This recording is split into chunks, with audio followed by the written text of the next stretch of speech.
चलिए आज हम जानते हैं क्लास 12 का हिंदी का एक चैप्टर है जिसका नाम है सिपाही की माँ। ये सिपाही की माँ क्या है, एकांकी है। सबसे पहले हम लेखक परिचय जानेंगे, उसके बाद आगे बढ़ेंगे। तो आइए देखते हैं कि राय सिपाही की माँ। सिपाही की माँ क्या है, तो यह एक एकांकी है। सिपाही की माँ के लेखक जो है मोहन राकेश हुए। सिपाही की माँ का अगर लेखक आपका पूछेगा तो मोहन राकेश जी हुए।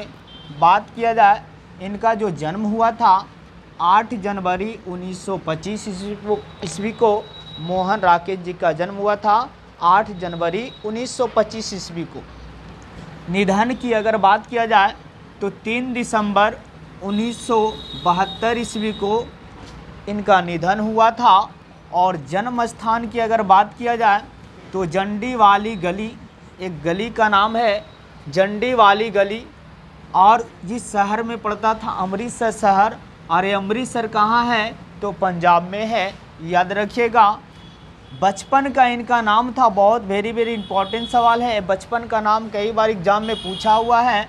बचपन का नाम था मदन मोहन गुगलानी। तो अगर आपसे एग्जाम में पूछेगा कि मोहन राकेश जी का बचपन का नाम क्या था, तो मदन मोहन गुगलानी था। आगे बात किया जाए, इनकी माता का नाम था बच्चन कौर। इनकी माता का नाम बच्चन कौर और पिता का नाम था करमचंद गांधी, जो एक वकील थे। तो अगर इनका पिताजी के बारे में पूछेंगे कि इनके पेशे क्या थे, तो वकील थे, जिनके पिता का नाम करमचंद गांधी था। इनका जीवन के अंतर्गत में शिक्षा की बात किया जाए तो एमए किए थे संस्कृत विषय से लाहौर विश्वविद्यालय से, और ओरिएंटल कॉलेज जालंधर से एमए हिंदी में भी किए थे। तो दोनों आप याद रखिएगा, एक संस्कृत में भी एमए किए और हिंदी में भी एमए किए थे। ये दोनों चीज़ आपको याद रखना पड़ेगा। आइए सबसे मेन पॉइंट, यहाँ से एग्जाम में सबसे ज़्यादा क्वेश्चन आती है ऑब्जेक्टिव में आपका, प्रमुख कृतियाँ इसने अपने जीवन में क्या क्या लिखे थे। तो इसने क्या लिखे कि इंसान के खंडहर, इंसान के खंडहर। अरे इंसान के खंडहर के लेखक कौन है, तो आपको पता है मोहन राकेश जी। नए बादल, जब नए नए बादल बनेंगे तो बारिश तो होगा ही, जाहिर सी बात है। तो नए बादल और बारिश के लेखक अगर पूछेगा आपसे तो मोहन राकेश जी मारिएगा। जानवर और जानवर, ये जानवर और जानवर के लेखक भी कौन है, तो मोहन राकेश जी।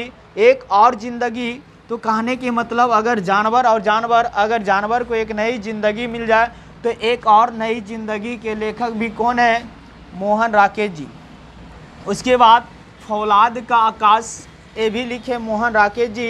ये सभी आपका कहानी है। तो अगर एग्ज़ाम में आपको पूछ दिया जाएगा कि फौलाद का आकाश कहानी है या नाटक है, तो आपको कहानी मानना होगा। अगला है उपन्यास। इसने अपने जीवन में उपन्यास लिखे, अंधेरे बंद कमरे। अंधेरे बंद कमरे, अरे अंधेरे बंद कमरे के लेखक हैं मोहन राकेश जी। ना आने वाला कल, क्योंकि जो समय बीत जाता है वो दोबारा नहीं आता है। तो ना आने वाला कल के भी लेखक कौन हैं, मोहन राकेश जी। बात किया जाए, नाटक इसने लिखे आषाढ़ का एक दिन। आषाढ़ का एक दिन, ज़्यादा दिन नहीं बल्कि एक दिन ही लिखे थे कि आषाढ़ के महीना में एक ही दिन मज़ा लेना है। और आधे अधूरे, ये सबसे वेरी इंपॉर्टेंट सवाल है। और आधे अधूरे के लेखक हैं मोहन राकेश जी। और इसका डेट भी याद रखिएगा, क्योंकि एग्जाम में एक बार नहीं 3-4 बार पूछा हुआ है। 1969 ईस्वी में लिखे थे। बाकी आज की वीडियो यहीं तक। अगला नेक्स्ट वीडियो के लिए आपको इंतज़ार करना पड़ेगा। अगर आपको अच्छा लगता है तो लाइक सब्सक्राइब कीजिए, उसके बाद फिर आगे वीडियो बनाते हैं। बाकी thank you very much, all the best.